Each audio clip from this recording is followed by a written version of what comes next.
Assalamualaikum warahmatullahi wabarakatuh. Perkenalkan, nama saya Lalu Ahmad Fatoni.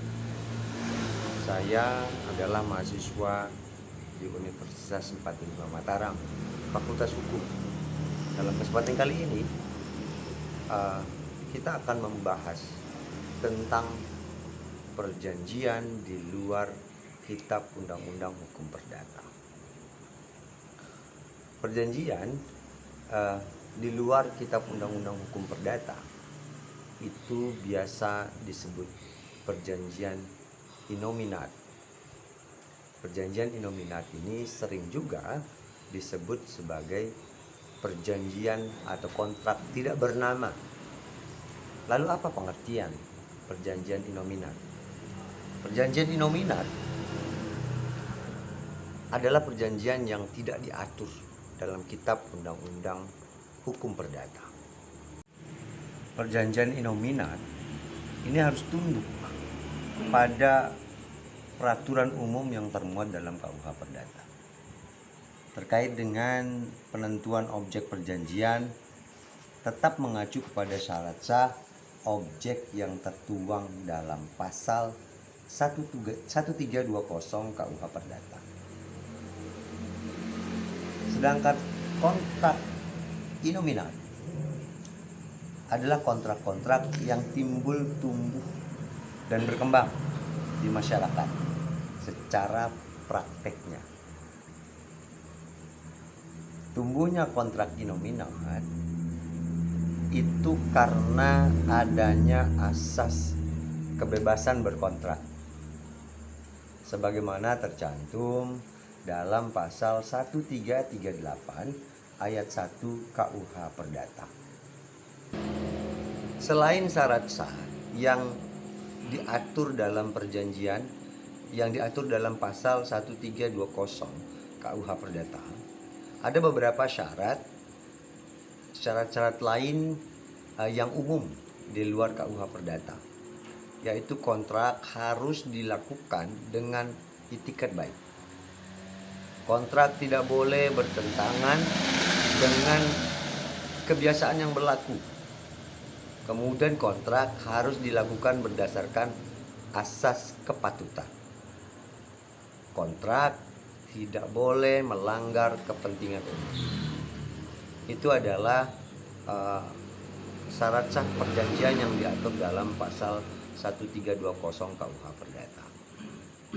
Kemudian kalau berbicara tentang syarat sah perjanjian yang diatur dalam pasal 1320 KUH Perdata, itu adalah kesepakatan mereka yang mengikatkan diri atau kesepakatan yang mengikat antara kedua belah pihak.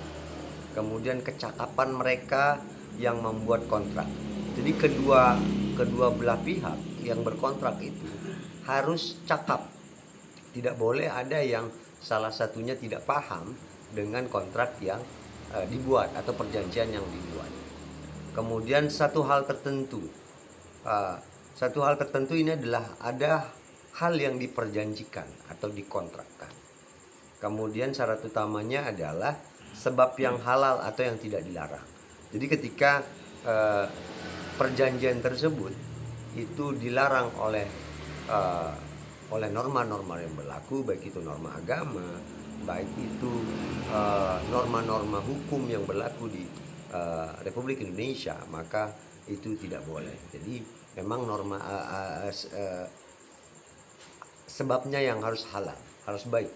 Tidak boleh membuat perjanjian yang kira-kira perjanjian atau kontrak tersebut misalnya jual beli narkoba ataupun barang-barang yang memang tidak dihalalkan oleh norma-norma agama maupun norma positif, hukum positif di negara Republik Indonesia. Karena kalau hal tersebut terjadi, maka perjanjiannya batal demi hukum atau dapat dibatalkan. Beberapa jenis perjanjian yang tidak diatur dalam KUH Perdata itu antara lain perjanjian sewa beli, kemudian ada fidusia, kemudian ada franchise, kemudian ada leasing, konsiasi, perjanjian kartu kredit, kontrak production sharing. Jadi itu adalah perjanjian-perjanjian yang memang tidak diatur dalam kitab undang-undang hukum perdata. Nah, jadi nama-nama perjanjiannya itu adalah terserah dari kedua belah pihak yang ingin membuat perjanjian tersebut. Kemudian berbicara kapan sih terjadinya perjanjian di luar KUH Perdata, momentumnya kapan mulai bisa terjadi? Ketika tercapai kesepakatan antara para pihak, kemudian perjanjian yang dibuat di luar KUH Perdata disebut kontrak innominat atau kontrak tidak bernama.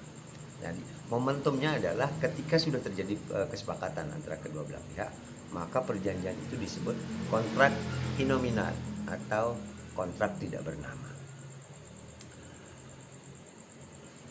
Yakni perjanjian yang dibuat secara sah, berlaku sebagai undang-undang bagi para pihak yang membuatnya. Jadi ketika perjanjian itu sudah disepakati, maka itu sudah menjadi undang-undang bagi para pihak. Syarat sah perjanjian diatur dalam pasal 1320 KUH Perdata, yaitu kesepakatan, kecakapan, hal tertentu, sebab yang halal. Oke, baik, terima kasih. Itu saja presentasi atau pemaparan saya pada kesempatan kali ini. Terima kasih, mohon maaf apabila ada kekurangan.